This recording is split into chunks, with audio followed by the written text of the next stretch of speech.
so once again, I'm Tega Tundawiyele by name, and it's such a wonderful privilege to be doing this.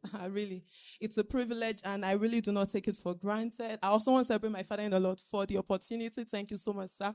Okay, so we'll be asking them questions. If you know you have any question you want to ask them, please feel free. You can write it out, and or you can be bold enough to ask a question. However, I have some questions here for you, Sanma. And of course, we really want you to be elaborate as possible because we are going to be learning a lot. 25 years. Okay, so my first question, Dad will be answering first, then Mommy will also be from there. We would like to know how you met. Like, how did you meet?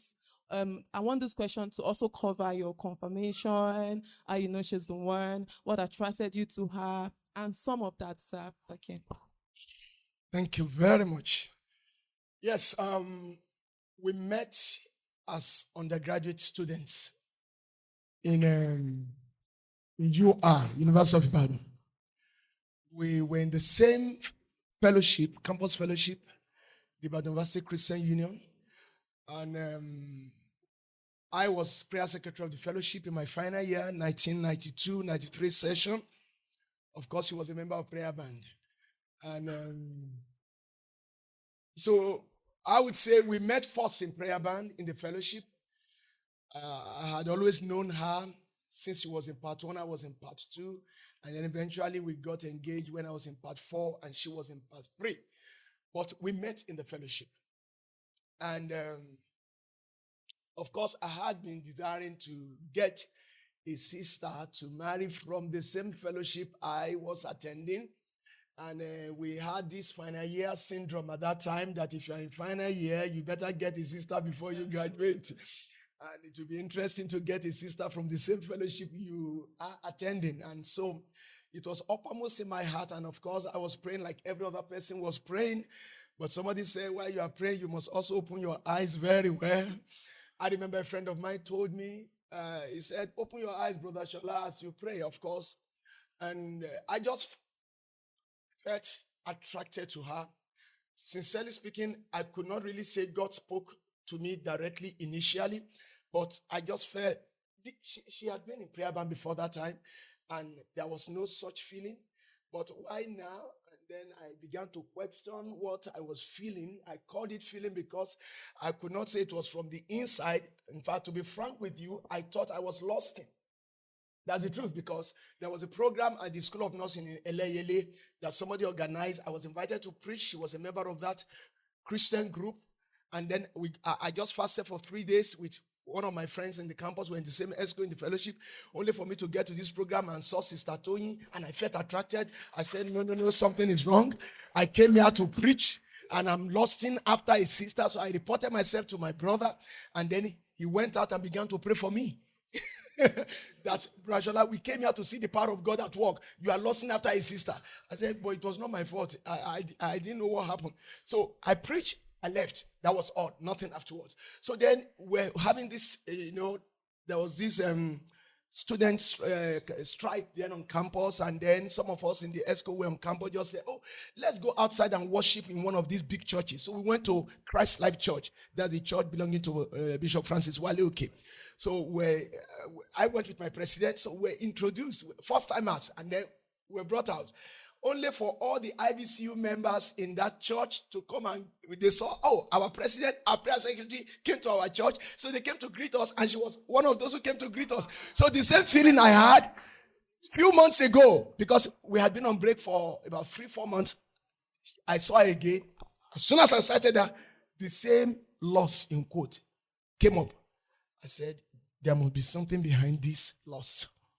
So she greeted me familiarly, and then I asked her, where is your house?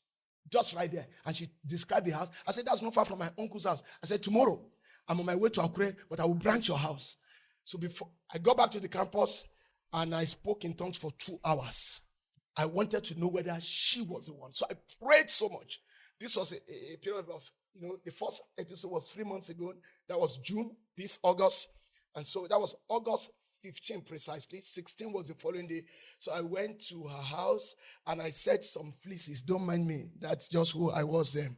I said she should ask me to eat. I would refuse to eat. She should force me to eat that food. And everything happened that way. So by the time I got to Accra, I just told my parents, I said, I got somebody to marry as a wife, even though I had not proposed. I just told my parents, my father sat me down and began to, ask me some questions. I said, as I go back to school now, we are resuming by September, I'm going to propose to her. My father said, no, that's too fast. But that's just the kind of person I am, very open. I don't hide anything. So by the time we got back to the campus, I went to her room, but I just couldn't propose. I did. She just looked like my HOD. I couldn't say anything, so I left. And then I told my roommate, it was during exam. So they had told us in the fellowship not to propose during exam.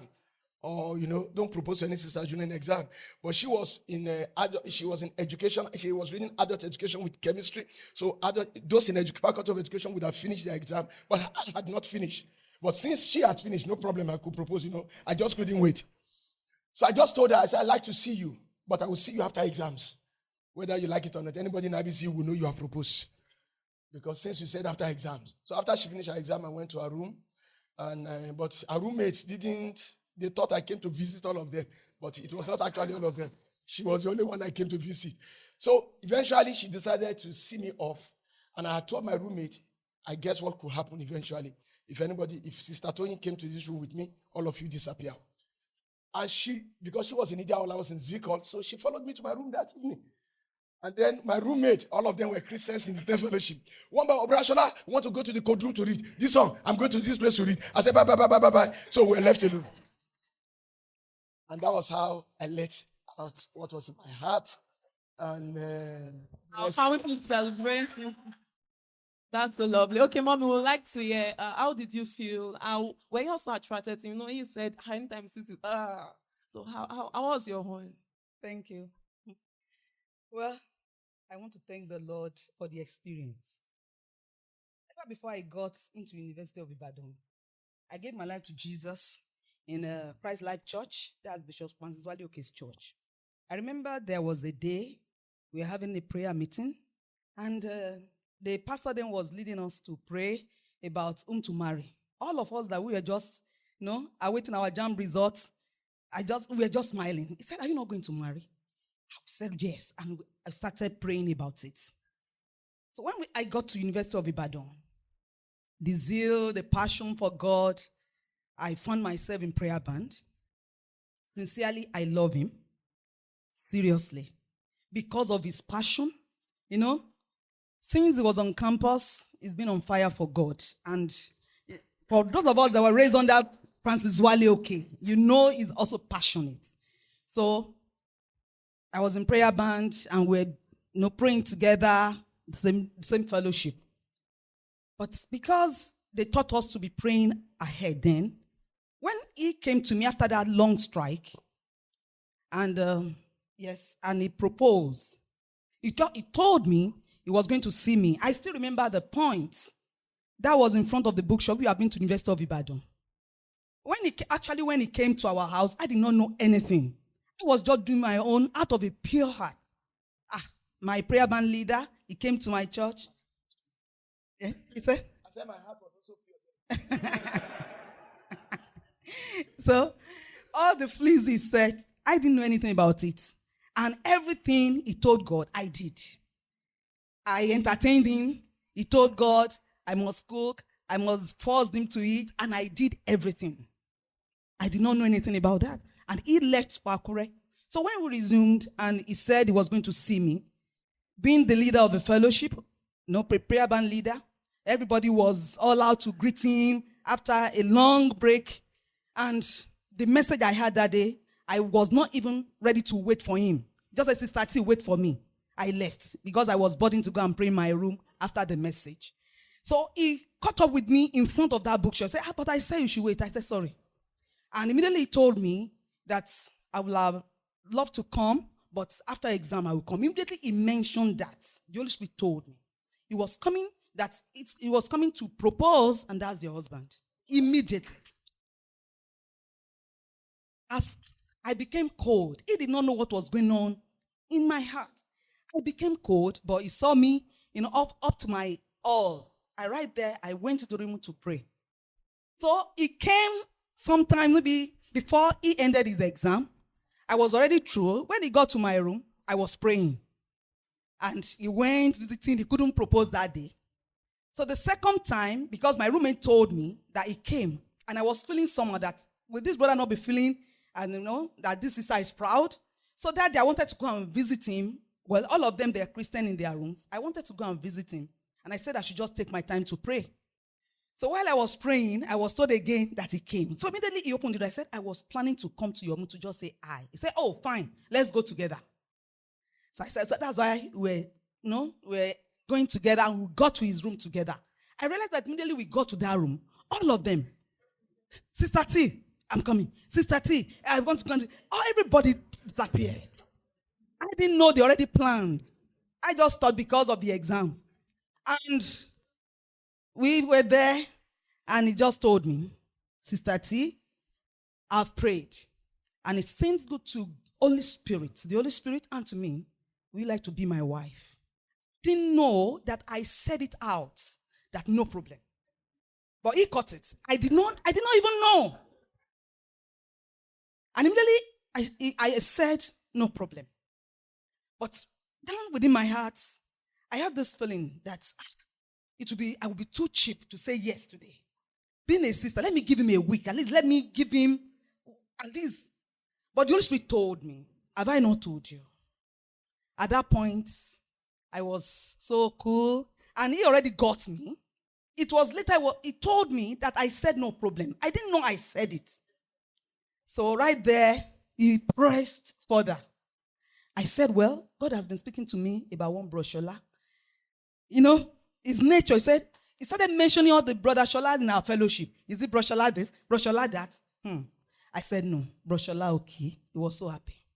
I gave my answer right there. Because the Holy Spirit said, why you need to delay? So that's how it happened. Please, let's celebrate them. I actually had a nice time, and I caught many things. Okay, so after now, we had this question now, but please let's prepare our questions. I also want you to ask question. All right, so Sama, I understand that there's this spice, this lovey-dovey that happens in courtship and maybe in the early marriage. All right, so your marriage has been 25 years now. Okay, so my next question now is 25 September. 25 September 5. September 5. Yes. Oh, okay, ma. 2023. All right, ma. So the question now is, how do you keep the spark alive and continue to pursue each other romantically? How do you keep the spark alive? Yeah, thank you. That's a very good question for a couple who has been in it for 25 years. By May 5, that's next week Tuesday, will be 25 years. That's next week Tuesday. Yeah, that's next week Tuesday. Yes. I'm correct. You said May 5. Did I say May? Yeah. Okay. Thank you. Now, 25 years ago, we got married, and we're in love with each other, attracted to each other. We're all over each other, and then children started coming, number 1, number 2, number 3, and we thought we'd stop there, and then 3 years after, number 4 came. But we decided we're going to keep the fire of love in our marriage. And so what we do from time to time, what we decided from onset, is not to allow even our children to get in between us. From the onset, we decided that no friend, no family member, no father, no mother must get in between us. It was a decision we made, and we are still keeping to it. We consider every other person a stranger in this marriage, including our children. Because sometimes if you allow any one of these people you love, you admire, to get in between you, you will bear the brunt later. So we decided from onset we're going to do that. And over the years, apart from doing that, we also decided we're going to be having meetings from time to time. We do conference, 2 of us. We did one last night, 2 of us, because we quarreled last night, so we did another conference last night. We quarreled yesterday morning, so we did conference yesterday. And not as if we fix a conference that, okay, every month. No. We feast conference almost every now and then. Whatever happens, we sit down, we settle it, we sit down, we iron it out immediately. We don't allow the sun to go down on our anger. And honestly, it has helped us. But we have had occasions where, in-laws will want to come in. But having told ourselves some of these things earlier on, none of them has been able to separate us. And, our children are no longer, we are two at home now. And our children are in school, all of them. One is doing masters in the US, the rest are in UI. And we are just two at home. So you are forced to love each other back. Even if you think, because if you think the love is going down, and if you think some people have come in, but it's another life we just started a few weeks back. Another life entirely. This is the first time our children will not be with us. And so we decided to sit down again and have another conference. How do we manage? And then I have to cut down on my going out to visit neighbors. I like visiting people. I like talking with people. And of course, she might not want to follow me all of the time. So we have to sit down again. How do we plan for these changes we're experiencing at this time? And honestly speaking, it's been 25 years of love. I must tell you that I'm satisfied. I have no regret. I got married to her. And of course, there is no marriage that is without it. Every marriage has its own challenges. But one thing that has kept is because we keep doing meetings, conference. We keep talking. We have never gone to bed without settling a quarrel. If anybody told you will not fight with you will not have misunderstanding, you will not have disagreement, that person just told you a lie. The truth is that we disagree. We don't always agree, but we always find time to iron things out. And sometimes in marriage, it's said that the husband is the head and the wife must submit. But I have also found out that sometimes I've had to submit. And I submit to my wife. I submit to her decision. I go with her decision sometimes, not because I'm weak, but because I'm wise. Because sometimes if I concede, some people will think that man is weak. It's not weakness as a man, as a husband. If you submit, let me put it in quote, if you submit to your wife or you concede some things to your wife, and I think that is even part of love. Love your wife as you love yourself. Our Father in the Lord said exactly what you said. He said it, and I'm so happy right now for this confirmation again. So I believe we can hear that it's a wise man that what? Submit to his wife. You don't want to say that word. Okay, mommy, do you have any other thing you want to add to that? He has said it. All right, can we celebrate them? Okay, so I want to take your question before I go ahead. I have questions here, but I want someone to ask a question. Please ask daddy and mommy a question. I'm adding please now. Or do you want to write it out? Okay, you write it out. Okay, so let me continue. And this question now will be directed to mommy. Okay, so my question now is, how do you, daddy said, I think there's really no need to ask that question. I was about to ask how do you handle conflicts, but you already answered that you do conference, so you settle, so that is already settled. Okay, so my next question is, how do you handle and prioritize your individual needs and goals within the context of your marriage? Mom, I tried directly, but if you want daddy to talk, okay, daddy. I do the talking more. She can support now. Okay. Now, we are different individuals, even though marriage has made us one. From the onset, I've made up my mind. I'm not going to force my wife to go all out with what I believe is my vision. She must have a vision for her life. She must set her goals. And I must be ready to also support her to fulfill whatever she wants to fulfill. And because that is what marriage is all about. Marriage is not about you, the man, making sure the woman follows you, and then you become a fulfilled man. The wife is supporting you, and she has her goals, and nothing is happening to her goals. She's not finding fulfillment. She's not fulfilling her life's dreams, and she's just there supporting you, and you are carrying her everywhere. And there are so many wives at home who are not fulfilled. And all they are running after is just to satisfy the husband. But from onset, I told her, whatever you want to do, I'm ready to also support you. For example, my wife started as a teacher because she read adult education with chemistry.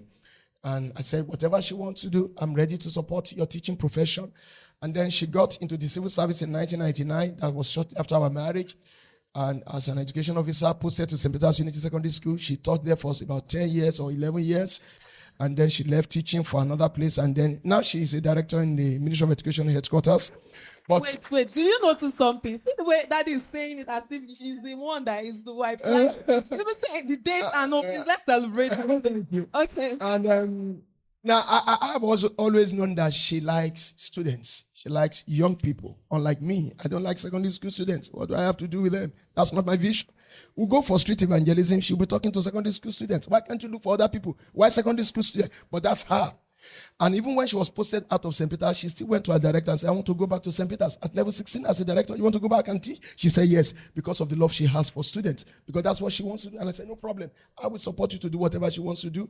And of course, if you look at her set today, all you see are students, secondary school students she taught years ago. One of them even made the glasses she's wearing. One of them sent it from Imo State. And she said, my wife is her mother. And they would talk late. I said, my wife is my wife, not your mother. Go and sit down. And they would talk late. But I just said, if this is your vision, you like talking to secondary school students, you like reaching out to them. My wife will leave the house in the morning, go to secondary school to preach during the assembly, go to primary school in Akura here in the neighborhood to preach. And then she does that regularly. And I said, no problem. I don't go to any secondary school till tomorrow to do anything. I won't go because I don't have burden for that. That's not me. So there are differences in what we carry as burdens, but we have also found out that we can support each other so that each other can find fulfillment. And then in the common grounds that we have, we do those things together. Supporting each other. Thank you so much, ma'am. Thank you so much, sir. Okay, so we have a question, and this is directed to mommy now. Okay, mommy, what are the specific things you did to ensure that the children's love did not take the place of your husband in your heart? Thank you very much. Well, as a mother and the heart of a mother, there is this tendency to try to drift away a little bit. But from time to time, we talk to each other. I said, no. And we made our children to realize it, that my husband is my husband. At times, we just say, you and this your husband. I say, oh, you will soon leave. So we show them this care. We give them the love they desire.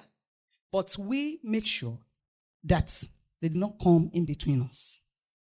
From time to time, we remind ourselves, you will soon leave this house. We are just caretaker. God gave you to us to just bring you up, to nurture you in the way of the Lord. At least you couldn't have come down from heaven and jump into this earth without being in a family. But the two of us, we are one. We see ourselves as one. So we told our children, and we still tell them to today, that, you see, the two of us, we are one. We love you. We care for you. We do things together for them. Even if I give them anything, I say, just go and thank Daddy. Go and thank Daddy for doing this. We have not allowed them for once to know how things have been coming to them. So because we do things together. So we love them. But from the onset, because like myself and my husband, apart from family altar, we have our own couples prayer meeting. Every morning when I wake up, I observe my quiet time. Myself and my husband, we pray together since we got married. Before we now call the children together, before we call them together for family altar, the two of us, we pray. And that has really, really helped us. And our children, they are aware of that. That's Daddy and Mommy, they are one. If you want to, at times when they just say anything, my husband say, "Share your woman ambassador," and say, "Oh, we know." But that's what my husband just said. That don't allow these children to come in between you. We have planned our life by the grace of God in that manner. That our children, they have known it.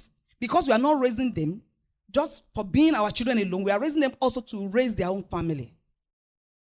So what they see in us is what they will replicate. Thank you. Maybe I should add to that. Whether you like it or not, sometimes children are closer to their mom than to their dad. And you can expect sometimes the father to be jealous. That's the truth. And sometimes in the course of this relationship, I've seen my children trying to take away my wife from me, especially my first boy. Very, very close to my wife. And I put my feet down. Don't take my wife away from me. Honestly, as time goes on, children tend to flow more to their mother. I've seen that. We'll go for fellowship in the evening, church service. She goes in her car, I go in my car. And at the end of the day, 4 children, let's go home. Who will join daddy? Who will join mommy? All of them will join mommy. You think I'm happy? I'm not satisfied with that. It happens. But with time, it became 3-1. 3 will go with her, only 1 will join me. And of course, the boys will always go to her. We have 4 children, 2 boys and 2 girls. If you have boys, as a man, those boys are not for you, they are for your wife. My boys have never supported me one day till today. Of course, the girls, they still try to come to my aid. But honestly speaking, most times it is 4-0 at all. 4-0. But you see, I've seen something in women, and I thank God my wife didn't go along that line. And that is sometimes the woman, the mother takes all the children and they gang up against the father. I've seen it in the home I came out from. And then everybody is against the husband, the father. And look at you as a man. Look at how you grew up. You discover that when there was a quarrel between your father and your mother, you actually sided your mother. That's the truth.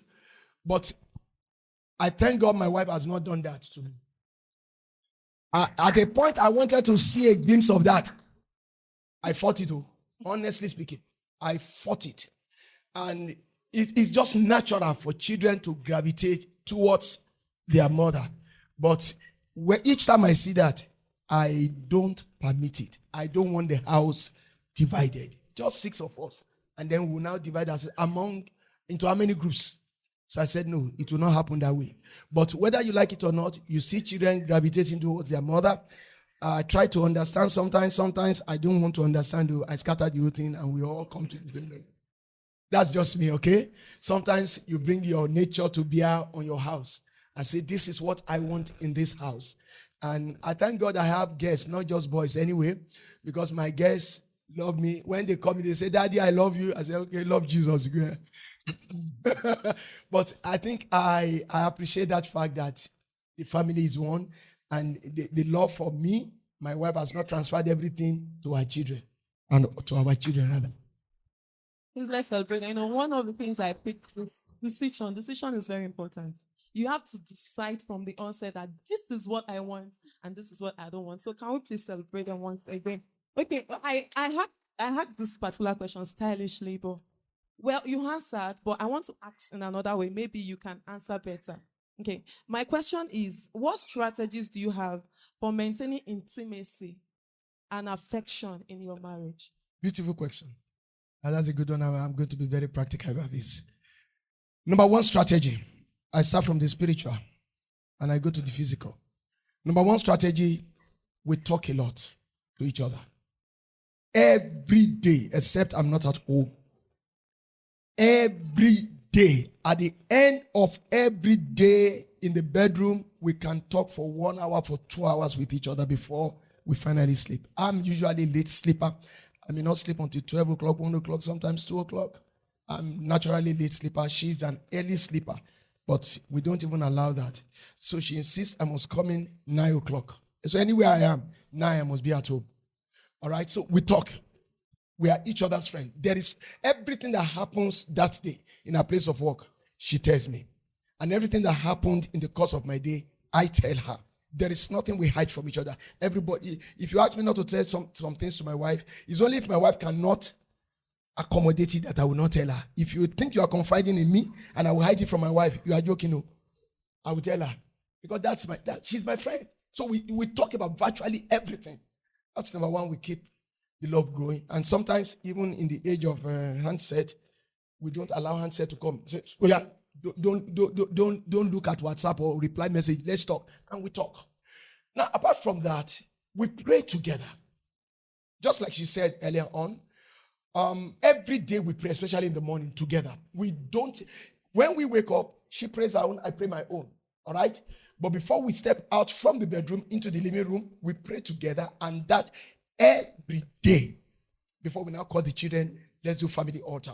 And that keeps us close. Number 3, we take our bath together. Any day we're not in the same bathroom, I'm not at home. She doesn't take, even when we travel to my parents' house or her parents' house, we enter the bathroom together. I don't wear you. Ben, for the past 25 years, the only time we don't take our bath together is I'm not at home or she's not at home. Number 4, we eat together, except I'm not at home too. We eat together. Because that's what marriage is all about. Marriage is about togetherness. And to crown it all, we have regular sex. What I didn't do all my life till I got married. What she didn't do all her life till we got married. We now got married. You say, if it was a token. Now, let me tell you, it's sad for me that there are believers, you are married, you don't have regular sex. At least 4 or 5 times in a week. Yes. Till now. I mean, excuse me. God gives us everything to enjoy. Enjoy your sexual life. Excuse me. One woman complained to me. She said she feels tired in the night. Is there anywhere it is written you must do it only in the night? Can't you do it in the morning? Can't you open the day with sex? No. You can decide to wake up when you are. Look, if you are too weak in the night, wake up. First thing when you wake up, do it before your quiet time. Have sex together. It's not sinful. It's spiritual. I'm telling you. By the time you get out there, what somebody has satisfied you with at home, will you look at another person outside? Again, are you getting me? So, let me tell you, you don't have to be doing it the same time always. You can decide. She leaves the office, get an appointment together in the course of the day, in the afternoon, when the children are in school. Come home, 2 of you alone in the entire flat, and do whatever you want to do. Enter into the bathroom again, dress up back, go back to your place of work. It's not irritating on your forehead that you have just done it. You are enjoying yourself, honestly. Must you do it in your bedroom alone? There are 3 rooms in your house or more. Don't look for another room. And do it. Honestly, when you enjoy sex with each other, it's difficult for any other stranger to come in between you. It doesn't matter what kind of display you see outside. What do you have that my wife doesn't have?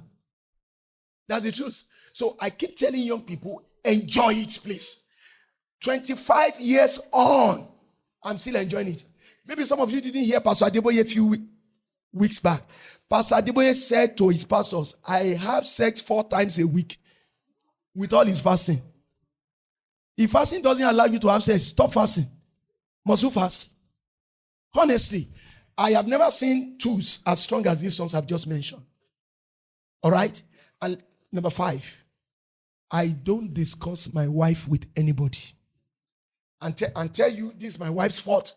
Whether you're a man or woman, young or old, it's none of your business, except there is something I cannot handle, and I come to tell you to help us handle it. We have people we talk to. We have friends, not just spiritual fathers. We don't just have spiritual fathers. We have friends. Some of those friends could be younger than us in age and in marriage. We don't mind. People we can just talk to. One day we were having a quarrel, and our friends came in. He was my best man when I got married, and he came in, and notice maybe my wife was not cheerful. I said, Mama Dalu, she munuko duro dale oni didn't ki mabon yara. He didn't say so. But by the time I said that, that was how we said to that quarrel. So honestly speaking, and I know she doesn't discuss with any other person. We respect each other to that point. My weaknesses, She doesn't tell anybody outside. She has weaknesses. I have weaknesses. But we don't, it's not for the consumption of any other person outside the marriage. And I don't talk your wife down before anybody. And if anybody speaks against your wife, no, frown at it. If you want to offend me, speak against my wife. You can speak against me, even in my presence. I've seen younger people walk out on me. I don't care. But you don't do that to my wife. If you do that to my wife, I'll fight you. Honestly speaking, and that is what we have done to keep this love going in our home. Please, let's celebrate them. Okay, mommy, so I have a question for you from what you just said. Is that sex issue? And I see, when it comes to sex, I know that the way God wired men, we are ready for it anytime. But a woman, a lot of processes. You understand now? Be me, Baron now. Yeah. I'm not the only one playing that way. Okay, ma. Yes, thank you, sir. Okay, so mommy, you said you've been horned 25 years. Wow. Okay, how have you prepared yourself for it? Despite we can get tired with a lot. It's surely going to work on its own. And you still, and you will not just want to be like a log of wood on the bed. You will want to also be active so that the man can enjoy the sex. Yeah. So how have you been able to successfully do that for 25 years now? Thank you very much. Well, something that is my duty, I must do it. I've always been saying this. Sex is like food. If we, as women, we prepare food for our husband to keep them at home, sex also is like food. And you prepare your mind for it. Well, we have many things to do as women in the house. But I believe if you make up your mind to do it, you will. You will do it. By the grace of God. Like my husband said, that's how we've been doing it. And even at times, anytime I was tired, he would tell me, my dear, well, let's do this thing. Because I know, if I don't release myself, I will not enjoy it. He too will just be forcing himself to do it. But it's just a matter of your mind. It's a matter of your mind. Make up your mind. Say, this thing, I want to do it. I want to give my best. And it's when you give your best that you will enjoy it. So that's just it. Even with all the work and everything, it will help me. It will help me. But yes, it's true. Why? It's true. But sometimes too, I get tired. All right. Just ask my wife a simple question. How do you prepare yourself for your husband when it comes to sex? Is that not the question? Yes, I traveled since Wednesday. I went for a program in Oshobo. Just came back yesterday, and then we had a visitor at home, and my younger sister was around, and my wife came hard on me. I've been waiting for you for 4 days.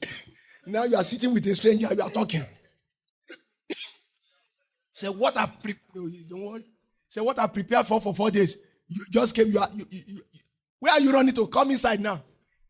My wife lays the bed very well. One day I traveled. You know what she told me? I prepared this here for you. Sit down here, my friend. Honestly, when you enter your bedroom and you discover your wife has laid the bed very well and has put some things in the air, your body will wake up. She does that for me. She reads books. She has not told you that one.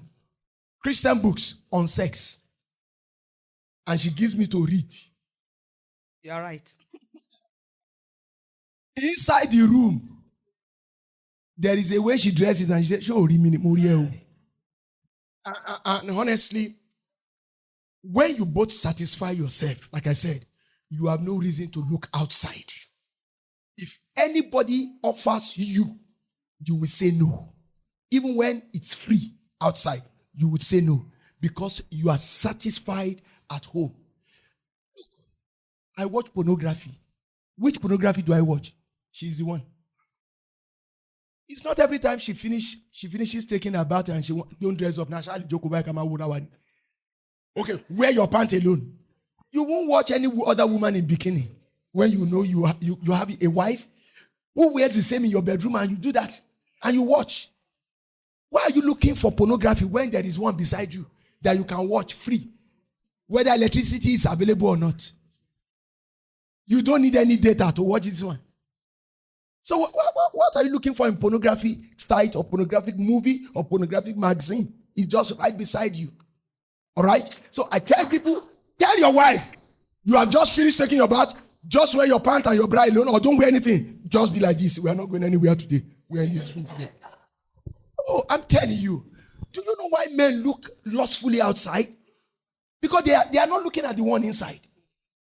Look at your own. And sometimes I tell my wife like that. I will be my just boxer. She will wear like this inside the room. And that's all. And when you read books, Christian books, that also teach you how to enjoy your sexual life. It's not just how to pray alone you should read. It's not how to fast you should read. Also read books written by Christians. How to enjoy your sexual life with your spouse. Read those books and you will be blessed. And you discover your marriage will take a new turn. Even when I will tell her, we are not enjoying sex again. What's wrong? What's wrong? We talk about it. There is nothing we don't talk about. And she tells me this is the way I want you to do it to enjoy it. Okay, no problem. This is the way I also want it. That's what husband and wife do in their room. What concerns you with this is limited to your room. So two of you must discuss about your sexual life too. As you discuss about your children, you plan for your children, two of you sit down and talk to each other. How do we enjoy our sexual life? Just like you discuss on finance, you discuss on preaching, you discuss on prayer, you discuss on building project, discuss about sex. So that after you have enjoyed it, say, you can have some words you use that nobody outside will even know, even when they hear you. Show my love, you love. Can anybody believe it? But there is a way we talk about it and prepare ourselves for it. Because that was what she told me yesterday. Say, okay, don't share. Something I've been, you travel since Wednesday. You are coming back Saturday. And I said, yes, sir. Yes, ma'am. Yes, sir. What? She said it's okay. Okay, so our time is fast, but I'm really enjoying myself. I've really learned a lot. Thank you so much, sir. Thank you so much, mommy. Okay, so this will be my last question for you for now. So, what lessons can you say you have learned for the past 25 years? And how can you advise us? Because there are different levels of marriage here. So, how can you advise? What are things that have worked for you? The things that you feel are not working? Okay, so let's see. I would like to hear from mommy first. Well, praise the Lord. The first lesson I would like to pass across air this evening is that even though your beginning is small, your later end shall greatly increase. By the grace of God, our marriage is 25 years today. I remember when we got married. To it was not all that easy. But we kept on trusting the Lord, the word of God, doing the work of God with all of our heart. And God started increasing us little by little.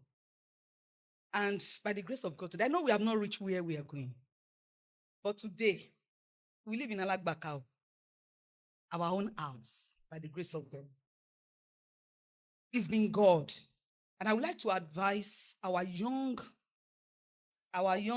couples today. Please, a step at a time. Because God is a God of increase. And He has promised to increase you more and more. Only walk in that covenant. He's faithful to His word. That's the first lesson. Because I know when you are just growing, it may be a little bit hard. But just keep pressing. Keep pressing. Before you know it, what you are waiting for will come to pass. Praise the Lord. Another lesson is that we must be tolerant. Let's tolerate each other. Because we are coming from different backgrounds. We need to tolerate one another. You must grow into each other. Grow into each other so that if anybody sees you, the wife, outside, they will say, you are just talking like your husband, because you have really grown into each other. And that's what happens. If my husband is not anywhere and I talk, or maybe he gives any response anywhere, you say, when he gets home to tell me this, and I give the same, say, I get throw back or no, because we have been together. Let me give him. Yes. To just buttress what she has said, the last 25 years, one lesson I learned, like she said, about though your beginning was small, your latter end should greatly increase. Don't be in a hurry. Even if your marriage is going through turbulence, if you're having challenges with your finance, with your sexual relationship, with having children, don't be in a hurry. Don't ever be you are just starting, you are just coming up. By the time we look back today, in almost every area, now we have 4 children, but could you believe we lost the first 2 pregnancies? We lost the first one. We lost the second one. My wife went through the pain of evacuation. It was serious. And even after, we didn't have money to buy the drugs prescribed. How to get ourselves home with the last money we spent to get home. I mean, it was not easy initially, but we had to go through it together. And in every area, not just in finance alone, not just in childbearing. Now we have 4 children. But initially it was rough. We got married. At a point, I remember my wife was crying. She said, Lord, I got married as a virgin, for God's sake. I said, am I a rascal too? That you are saying you got married? And you don't get children because you got married as virgins. Everything is by grace, not by works. I've seen people who aborted 6 times before getting married. 9 months after marriage, first child, second year, second child, third year, third child. So it's not about getting married. It's grace. And we should depend on God's grace for everything, including finance, including children. And we waited on God for all of those things, and God began to bring them. Even money. I'm very good in statistics. Even though I didn't read statistics, I read geology in university. But I'm very good in statistics. I calculate things very well. I can tell you how much time I spend with the Bible. I can tell you how much time I spend in prayer every day. I can tell you how much time I spend preaching every month. I can tell you the number. I can tell you how much has been coming into my mind for the past 25 years of this marriage. I have records. If you give me 1 error, I record it. At the end of the month, I tabulate everything. I can tell you all the streams of income I have. And I can tell you how much I'm worth every month in this area, about books, about honorarium, about gifts, about people who just like my face and give me money. I can tell you. All right? And that, all of this data collection helps me to plan for tomorrow.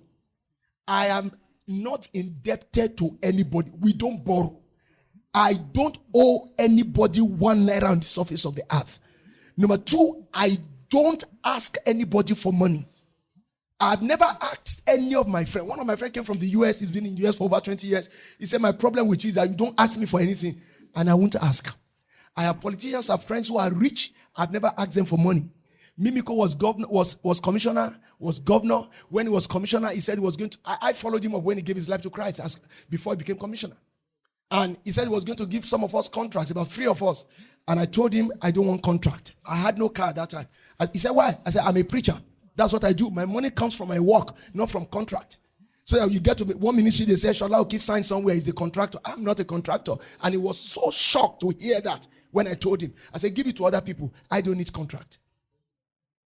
And all of them, they did the contract. School of Nursing contract at that time. And they bought cars. And I was still trekking. But I told myself, my money must come from my work, not from being a contractor. And that's the way I have done till today. Where you have not reached, don't stretch forth your hands towards it. Be contented with the level you are. What is not enough today will be enough tomorrow. Now, When children started coming, 2000, the first one came. 2001, second one. 2003, third one. We said, oh yeah, FA2C. Only for 3 years later, my wife said she was pregnant. Who impregnated you? Family planning failed. And the fourth child came. That fourth child has just she's supposed to have resumed last year. She just resumed to UI now as a part 1 student, 16 years old. What am I saying? There was a time we were crying. Where are our children? And there was nothing. People came to our house and they were praying for us.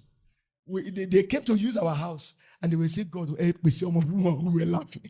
But we knew what God spoke to us while we were cutting, that this was not going to be a challenge.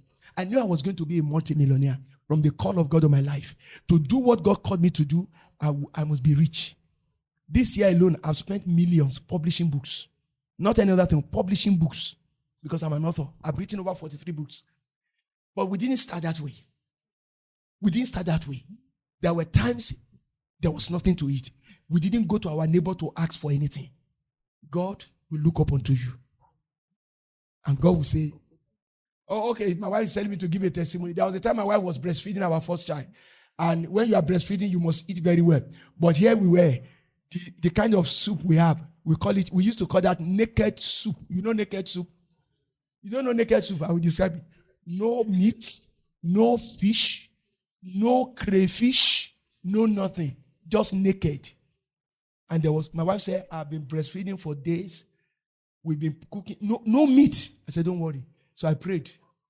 And when I prayed, guess what happened? My neighbor's dog, because in our neighborhood, it used to be very bushy in Alagbaka. My neighbor's dog caught a big rodent. I ran after the dog. Collected it.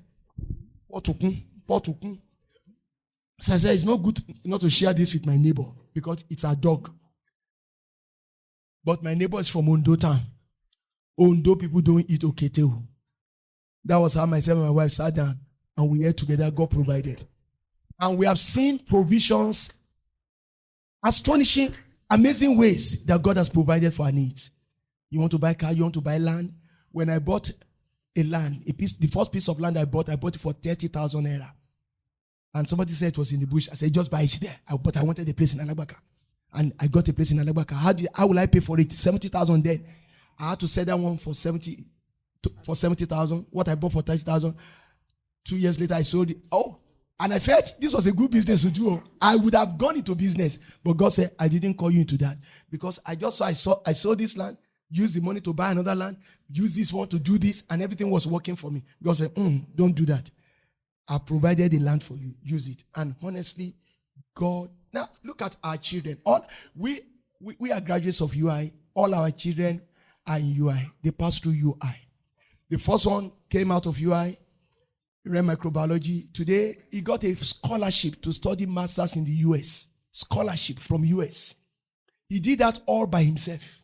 He just called me while he was a copper. I said, Daddy, get me a passport. And I did. And I didn't know this guy has done, he was into so many other, he did 13 courses, postgraduate courses as online, as a UCOM member. He was staying with Jola Bages. 13 courses. And he applied to some university in the US and they gave him admission. So he got home March. Then he asked for scholarship or what they call assistantship. And they said they will interview him again. So he set up his computer and they asked him to teach something and he taught it. And the white man was saying, excellent. Excellent. Okay, let's see what happened. 1 week later, he was given the admission.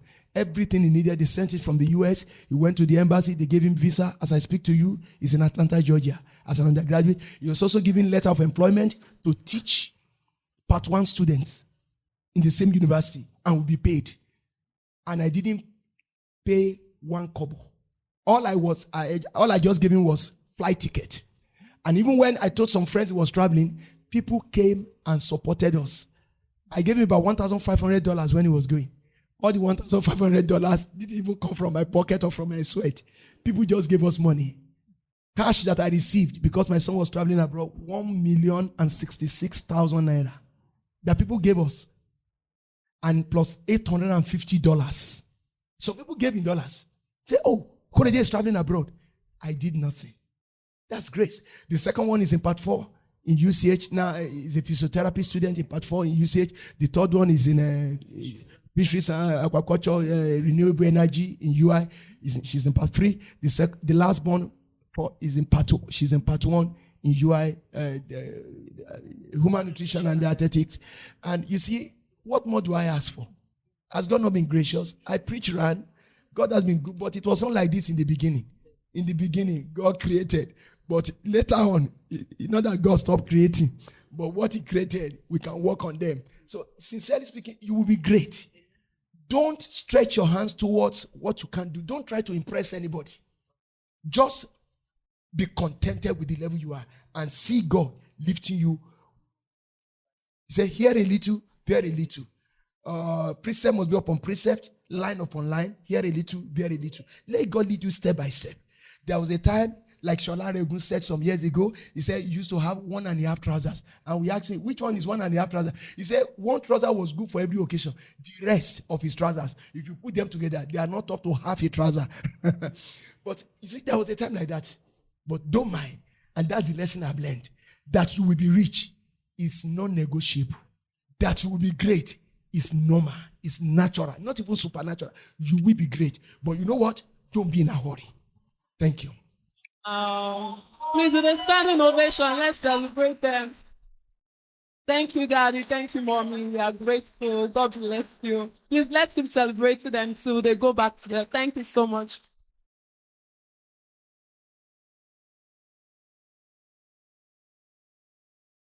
So I believe we have learned a lot from this session, and I really want us to pay attention.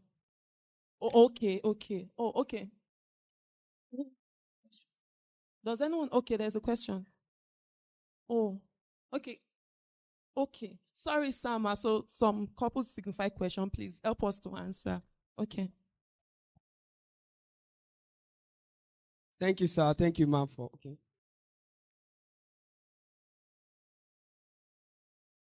Thank you, Daddy. Thank you, Mommy, for that explicit information and knowledge. I just want to ask 3 questions. Okay. As a newly married, the first question is, how do you build your spouse? How do you build your spouse? In the sense that you are familiar at home, 2 of you play, and then she informs you about something, you are quick to react. Not like when you want to build someone that is not with you. You know, let's say the person reach out to you, say, I want to learn about this. You create a good time. You know, you don't react like that, but your wife just tell you that, I want to do this, just like, why you do, you know, how do I create that line between familiarity and then positioning myself to be able to build my spouse? And also, how do I, the part building your spouse, how do my wife also, because she's here, how do we come to a point whereby she's able to look away from the familiarity and then being able to build her successfully into coming to her purpose and also being the best in her field? And the second question is about itinerary ministry. By God's grace, I'm having a call to minister. How do you balance itinerary ministry? You travel, you have to go for vigils, you have to go for, and then you don't want to take your wife. Sometimes you just want her to not be stressed. How do you balance that? And also the last one is personal retreat. By God's grace, you are used to, as a single person, because I just got married this year, I'm used to, I can just take a vacation. Okay, I'm going to church. I'm not sleeping at home for this number of days as a retreat for myself. How do I, and now that I'm married, I've not been able to do any of that. And it's hard to do it at home. So how do I balance personal retreat and my family? Did you get the questions? All right. Since you talked about itinerant ministry, let me start with the second question, because I'm an itinerant minister, and that's what I do for living. I read geology from UI, and it was my vision to become a lecturer and combine it with preaching. But I didn't know God was going to call me to full-time ministry. I thought if I was going to go into full-time ministry to be later in life. But while I was a copper, God called me to full-time ministry. And it was itinerant ministry. And that's what I still do. So in itinerant ministry, you preach around on invitations. And then sometimes you organize programs yourself here and there, and you travel around a lot. And then the question you ask is, how do you find time to balance things, to be at home? Thank you. Now, this month alone, I have preached this. Today is what? 27th. If you call this one that I'm doing message, this is the 27th message I'm preaching. If you call this one a message, but I don't call it a message. So I preached, as of this morning, I have preached 26 times this month alone. This month alone, 26 times. I don't call this one preaching anyway. And I've done 2, 3, 4, 5 like this month too. And I don't call it preaching. But I've done re-preaching 26 times this month. So I preach, and I travel a lot. Sometimes I must have, this week alone, I've traveled about 3 times. So how do you combine this with your wife, your children? One, I don't do ministry alone. My wife is part of that ministry. Sometimes we go together, right? Sometimes we may not be able to go together. But in not even going together, we are together. Because there is nothing that happened where I went to preach that I will not tell her. I will tell her what I preach. In fact, when I find it difficult to receive a message, I will tell her, I'll be of me topic. You understand? We discuss. You see, when your wife is your friend, it's not about you now want to sit there down to deliberately teach. You teach all the time. You talking to each other, you are teaching. You are passing across things.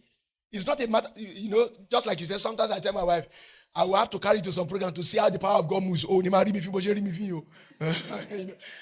sometimes I say that to her, ask her, you okay? I'll just say, look, my friend, follow me to that meeting. Come and see how the power of God moves. You will not be talking to me like that. And, I make sure I carry her along. We're in ministry together. We are preaching together. Now, because she's your wife, the tendency is there that you will not appreciate even the grace of God on her life, which I fell into. There was a time my wife was preaching somewhere. They invited her to preach. As she was preaching, I was just saying, where I was not happy. I just cried. In fact, she should have rounded up in that place and turned it to another thing. But I was just there, sitting down, criticizing her in my heart. And then she said, let us pray. And I began to pray. People were falling under the anointing. My wife, I write. And I think I write very well. But my wife, one day she gave me something she wrote. When I used red biro on it, she said she will never write again in her life. But I said, don't worry now. So she went for, there is a program, there is an institute called Haggai Institute. Haggai is a leadership, I'm part of Haggai, and I attended 2007. So I said, okay, whatever program I have attended and I've benefited a lot from, why not my wife should be exposed to it? And that's a beautiful thing you need to do with your spouse if you want to build her up. Whatever program you attend, she must attend. Whatever training you go, she must go. Whatever books you read that have blessed your life, she must read. Is that clear? Whatever video you have watched and is interesting and it benefited you, let it benefit her. And that's what we do for each other. So I exposed her to Haggai International. She attended, and let me tell you, she came top of the class. She had the best essay. Because I was moderating that day, and they said the best on essay writing. I said, so I went to the person. I said, hey, Joe, did you make a mistake? Did you make a mistake? I said, she scored the highest. My wife scored the highest. That I've put red biro on all the tracks she has written. So I announced her as the best. Till today, you know what? She marks the essay of everyone who registers for Haggai leadership training every year since 2011 or 20 whatever. She has been the one marking. I don't mark because in my own set, I was not qualified. Even as a person who writes, she's the one. Till today, she marks. PS, commissioners will come. GOs of churches will come. They will write things. My wife is the one who marks for them. And I watch them mark and says, you did well. You didn't do well. You scored 0. You scored 5. And I carried somebody like that at home. And I was putting red biro on everything she wrote. Sometimes we don't appreciate each other. But I've learned also to appreciate my wife carries grace. But you see, you also must not. Sometimes I will tell her, be bold. I'm the talking type. Over the years, I've mastered the art of speaking, public speaking. But she is not here. She has not yet mastered it. But I push her to do it. Naturally, I tell people I'm a shy person, but some don't believe. But over the years as a preacher, must I be shy again? To be shy at this point is to be possessed of demon. So I tell my wife, come on, be bold, say it out. All right? And that's how we've been encouraging each other. She tells me to dress well. I don't care about dressing, but over the years, I've learned to care about dressing. She tells me, no, you can't go out like this. You can't do this. She packs my things for me. And so I've learned to carry my wife along, and not just my wife, all my children, I carry them along. We do prayer meeting for the ministry every week. We don't involve outsiders. The family prays. That's our ministry. Everybody is involved. My children are involved. All of us, we do everything together. So I taught her to drive, and I've taught my children to also drive. And whatever you teach your wife is for your benefit. Whatever you have taught your children is also for your benefit. My children, they have their driving licenses.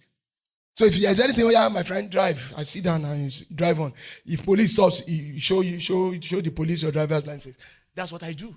Because if you build people around you, especially your wife, because it's not good to go around building other people and you're not building your wife. And your wife is far from you. And your wife cannot stand shoulder to shoulders with you. It's not good. So whatever I read, even news, because sometimes our women don't have time to read news, to what I sit down with when I sit down with television is news.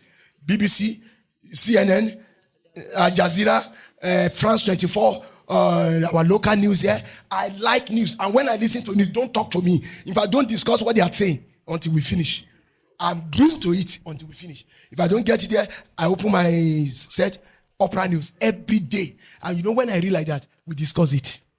Because I want her to also come up. So that your friends won't come one day and they are talking about Russia and Ukraine war. And your wife keeps quiet throughout. It's not a good thing, no. And your wife doesn't know anything about the Wagner group. And it's not good. It's not Bible study you should do. Do other studies. Bring her up. Whatever you are exposed to, let her be exposed to it. Even my children, all of them, they are to Nigerian politics, international politics, we are all exposed. In the night, in US election, British election, we all follow it in our house. We sit down. Football, we are in it together. We quarrel about football clubs, me and my children. This one is Man U. This one is Liverpool. Me and Arsenal. Is it possible we will not fight? The only area we agree is on Ronaldo at the greatest of all time. Don't mention anybody. Don't mess things up here. Don't mess anything up here. But let me tell you, I'm a sportsman. I play cricket for Ondo State. I play cricket for Aquinas College, my secondary school. I play cricket for UI. I was asked to play for Nigeria, but I had become a full-time minister. And I said I was not going to play. When I was still playing cricket, I would carry my children to Aquinas Field to train. There was a time I wanted to use cricket to reach out to secondary school students and teach them how to play cricket. I got scholarship for playing cricket in secondary school for 2 years. I got free accommodation in UI for playing cricket for UI Nuga games. And all of this didn't affect my academics. I've known how to balance things up. I watch football matches. Sometimes I go with my wife. We don't watch it at home because it will not be sweet. We go to where they make noise. And we watch, I like that place. Let's go out. And I go with my children too. And we watch, we quarrel back home. And we discuss things. My son was in Lagos during the last football World Cup and called me and said, did I not tell you back when we score? I said, let's continue. I was with the other images in Akwa Ibom preaching in their church when there was final Champions League final. And my son said, Ronaldo has scored. I said, I'm watching it here, boy. He has scored. I mean, these are the things that bring the families together. Common point. But you just come into your house, you enter your room straight. You are not a good father. You sit down in the sitting room, you all talk, everybody fights, and then you talk. Sometimes my daughter will be passing by, slap me on the head, and say, hey, if I catch you. I don't care. We are friends. My daughter will do that. Come on. Sometimes she will hold me like this. My wife will say, why are you touching my husband that way? Say, he's my father. It's my father. I say, it's my husband. I say, where am I going? That is home. You need to see the way my children want to come home after semester break. They love to come home, and there are children for 1 year, they don't go home. They don't like to go home because the home is not sweet. My children are always longing to return home. That home is sweet. Home is sweet. The one in America calls I'm missing home. My friend said, yeah, all that we needed to do for you, we have done. That's it. I know, sincerely speaking, I just felt we have invested in you. I'm satisfied. And I trust God will, the sky is the limit for you. All right. So make your home the best. Teach your children, teach your wife, discuss together, carry everybody along. There is nothing, I repeat, there is nothing I don't discuss with my wife. And she gives me counsels. And I listen to her. And you say, you listen to her. Yeah. To mention that point. You wanted me to mention it, that I listen to you, so that men should listen to their wife. But wives, listen to your husband. Vice versa, actually. Please, let's celebrate, because I'm sorry to say this will be our last question. But the time is fast spent. Please, we apologize. Okay, ask. Our father and Lord has given permission, so please. I hope you are I satisfied. initially wanted to write this, but for emphasis sake, I say, let me ask. This is different from what we'll be discussing. later. I have an issue. I want to talk about when kids, I can see the bond between you two, sir. When kids when they get married in the future, there's this issue of the wife going for omugo or something like that. Living, I don't know the name in the Yoruba balance. Leaving the man 3 months, 4 months, 5, 6 months alone at home. We've seen instances. I know of a man that early in the morning, he goes to buy bread and akara because the 4 kids, one is in Port Harcourt, one in London, one in Ado, one in Lagos. So mama keeps going from Ado to this thing. Then I see the man going to buy akara and bread in the night, buy suya and something. How do we fix that area? People are not talking. But when a man eventually talks, the society will frown at you as, for all these years.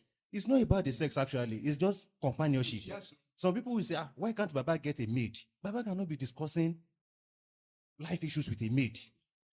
By the time you get home from work in the evening, you see your wife, hey, show mama, come to Jolo School 1976. You cannot be discussing that with your maid. You only come in, they make, welcome, sir, this is your food. Then loneliness sets in. But men are not talking. And if anybody should talk, they will say, what's wrong with you? You have been together for 30, 50, 45 years. How do we fix this? Thank you, sir. Thank you. It's a big concern for people like us too. But, for me, if you are going to babysit as a woman, let your husband follow you. 2 of you go and babysit together. No, let me tell you, marriage is about togetherness. Now, but there is this case of mutual understanding that when there will be separation, the Bible says it in 1 Corinthians chapter 7. It says if you will be separated, it should be by mutual consent. Not that the man is crying at home and suffering and the woman is just going up and down around the world. I don't subscribe to that. So I feel they should go together. But in a case where they cannot go together, there should be a limited time. Look, I know a couple now. They sent the mother-in-law away from the house. Said, go to and meet your husband. The daughter and her husband sent her mother away. You'll be here for too long now. 1 year. Go and meet your husband. They sent her away. And that's good.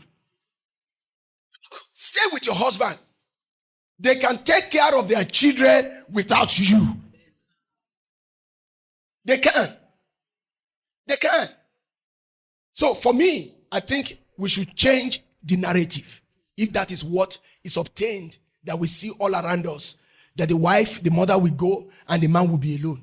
It's not very good to be alone, even at that stage of life. You are saying a maid. Maid cannot take. Do you want the man to have a second wife? Let me tell you, nobody gives me food in my house except my wife. Till today, her younger sister cannot come and be serving me food. Meaning, I won't eat that food. I told her that from onset. Because when her younger sister came to live with us, she was serving me food. I said, "Mi I need me oje. Oh. Only money, you come and serve me. To return it and bring it back for yourself.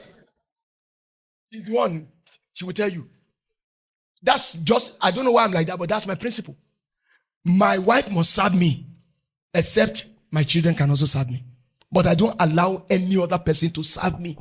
I don't eat food from strangers. I don't allow any other person to cook for me, except my wife and my children. All right? Because, you see, food is powerful. The person you are with for an appreciable length of time is important. So you don't separate yourself from your wife because your wife has to take care of one grandchild and you are left alone. It's not good for your health, and you better begin to talk to your spouse about it now. Anywhere you go, we go together. If you can't go together, you are not going. Stay with your husband. And we must let... My mother never stayed... How many days in my house? Oh yeah, my Lord. My father, my mother traveled at a point, and then my father was with me. Just one day, my mother traveled to return in the evening. My father said, Sola, it's time. I said, she has not called me that she has come back. I will go and pick her. He said, no, I'm going home. My father can't stay in anybody's house, not even his own children's house, for one day. My father, without his wife, when he was alive. And let me tell you, because the bond was there. And so let's develop the bond. Let nobody separate you from your spouse, not even another child or a grandchild. I think that should settle it.